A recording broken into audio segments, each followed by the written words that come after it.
Dando continuidade aos nossos estudos sobre os mandamentos recíprocos, no nosso encontro de hoje falaremos sobre a importância da prática de nos sujeitarmos uns aos outros. Como normalmente entendemos a palavra sujeitar? Sejamos francos, a palavra sujeitar não é das mais simpáticas como amar, acolher, por exemplo. Especialmente quando se trata da nossa atitude em relação aos outros. Ela remete à ideia de submissão, de obediência ou de dependência. E é difícil encontrar alguém que não se importe em fazer o que as outras pessoas querem, sem direito a questionar, não é mesmo? É claro que entendemos a importância da hierarquia, já que lidamos com ela o tempo inteiro, no trabalho, na escola, na família ou mesmo na rua. Por exemplo, se um guarda manda você parar o carro, a melhor coisa a fazer é acatar.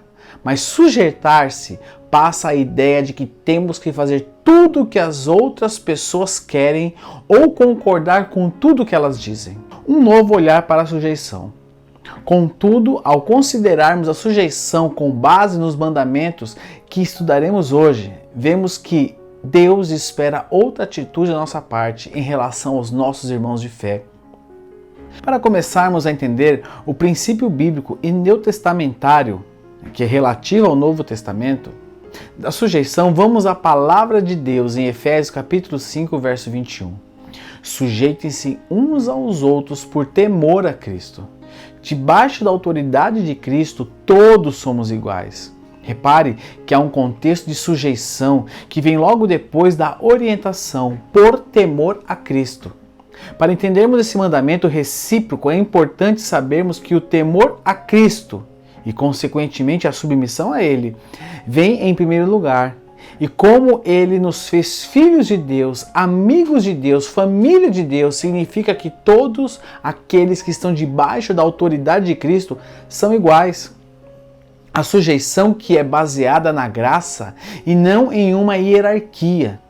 Ora, se todos são igualmente filhos e se estão na mesma condição de sujeição a Cristo, isso significa que a sujeição uns aos outros não tem nada a ver com relação entre um superior e um inferior imposta em hierarquia. Estamos falando de uma sujeição baseada em graça, em amor fraternal, em cuidado uns pelos outros. Sujeitar-se, submeter-se ou subordinar-se significa que cada um se considera debaixo da autoridade, da influência, da medida da graça que o Senhor deu aos irmãos, cooperando facilmente uns com os outros. Ao sujeitar-se aos seus irmãos, você está dizendo: você, minha irmã, meu irmão em Cristo, é tão importante e tem tanto valor para mim que vou cooperar para a sua honra. A Bíblia nos mostra a essência e a dimensão da sujeição. Dediquem-se uns aos outros com amor fraternal. Prefiram dar honra aos outros mais do que a si próprios. Nunca lhes falte o zelo, sejam fervorosos no espírito, sirvam ao Senhor. Romanos 12, 10 a 11. A partir deste versículo podemos observar que a sujeição, quando se trata do relacionamento entre irmãos de fé, está vinculada ao cuidado, ao zelo, ao amor fraternal. Você se sujeita ao irmão ou irmã porque deseja o melhor para ele ou para ela. Isso fica ainda mais claro nas orientações contidas em Filipenses 2, 3 a 16. Leia atentamente essa passagem, em que o apóstolo Paulo desdobra essa questão a abordar a atitude que um cristão deve demonstrar em relação ao outro. Note que essa passagem não fala de uma estrutura de hierarquia entre os irmãos, a não ser a autoridade de Cristo sobre a sua igreja. Ao falar em considerar os irmãos superiores, Deus fala tanto com as pessoas que não têm nenhum cargo na igreja, quanto com o corpo pastoral. Vai de uma ponta a outra, não importa qual o seu cargo na igreja, por amor a Cristo, que é a única autoridade espiritual, eu devo cuidado, carinho, zelo e sujeição ao meu irmão de fé.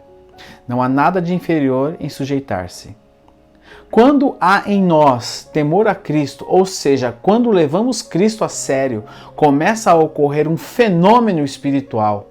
Nós aprendemos a nos submeter aos outros. Isso porque o reino de Deus é um reino organizado. Nele não há, ou pelo menos não deve haver, disputa. Ela existe na escola, nas empresas, às vezes dentro da família, mas não no reino de Deus. O que existe no reino é a cooperação. Há apenas uma estrela que se chama Jesus. Como irmão e debaixo do temor de Cristo, somos iguais diante de Deus. Acabou a crise. Você não precisa mais provar nada para ninguém. Portanto, não há nada de inferior em sujeitar-se, submeter-se aos seus irmãos. A sujeição é algo natural no reino de Deus. Essa sujeição baseada no amor e na cooperação é normal, é natural. No reino de Deus, quando você vê alguém dentro da igreja não submetendo ao irmão, não tratando o irmão com honra, com cuidado, com amor, com doçura, alguma coisa está errada. Se alguém entra em um templo para adorar ao Senhor, achando-se melhor que os outros ou superior a alguém, essa pessoa está precisando de repreensão ou orientação, pois isso não é bíblico. Uma curiosidade: no passado era comum entrar em algumas igrejas suntuosas da Europa e ver algumas divisões na distribuição dos assentos para as pessoas. Os mais humildes ocupavam as posições mais distantes do altar, às vezes até sem lugar para sentar. Os mais ricos, que patrocinavam as obras, ficavam bem em frente ao altar, separados do povo menos favorecido por uma espécie de cerca, e havia até quem ocupasse cadeiras no próprio altar. Até hoje, algumas igrejas preservam essa distribuição de assentos por uma questão de tradição. O exemplo da sujeição na Trindade. Essa hierarquia dentro das igrejas que acabamos de citar não corresponde com a palavra. Ela é puramente humana. Nós, humanos, que vivemos em uma sociedade, estamos acostumados com um sistema de hierarquia. Porém, existe outra estrutura em que não há essa ordenação de prioridades segundo uma escala de valor. Ou seja, não há alguém que seja melhor que o outro. Essa outra estrutura é representada pela relação entre a Trindade, Pai, Filho e Espírito Santo. Observe as referências a seguir. O Pai enviou o Filho, João 4,34. O Filho veio, João 16,28. O Filho é obediente ao Pai, João 8,28. O Filho enviou o Espírito Santo, João 14,26. O Espírito Santo veio, Atos 2, 32 e 33. O Espírito Santo é obediente ao Filho, João 16, de 12 a 15. Um procura agradar e glorificar ao outro, João 17,1 e Filipenses 2, 9 a 10. Esse estado de perfeito equilíbrio, harmonia, em amor e submissão da Trindade deveria ser um modelo a ser vivido entre os seres e as coisas criadas por Deus.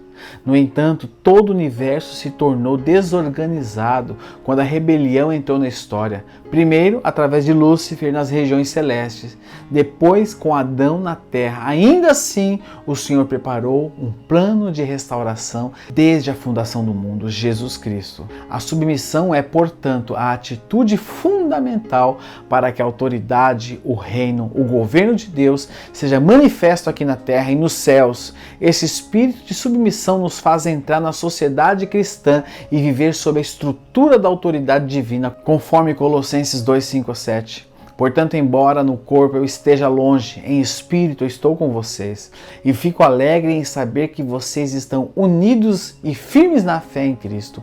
Portanto, já que vocês aceitaram Cristo Jesus como Senhor, vivam unidos com Ele, estejam enraizados nele, construam a sua vida sobre ele e se tornem mais fortes na fé, como foi ensinado a vocês, e deem sempre graças a Deus. Para concluir aqui esse estudo, independentemente do nosso chamado ou ocupação ministerial, que possamos praticar este mandamento recíproco e que essa sujeição, essa disposição em sujeitar-se possa materializar-se em servir o outro.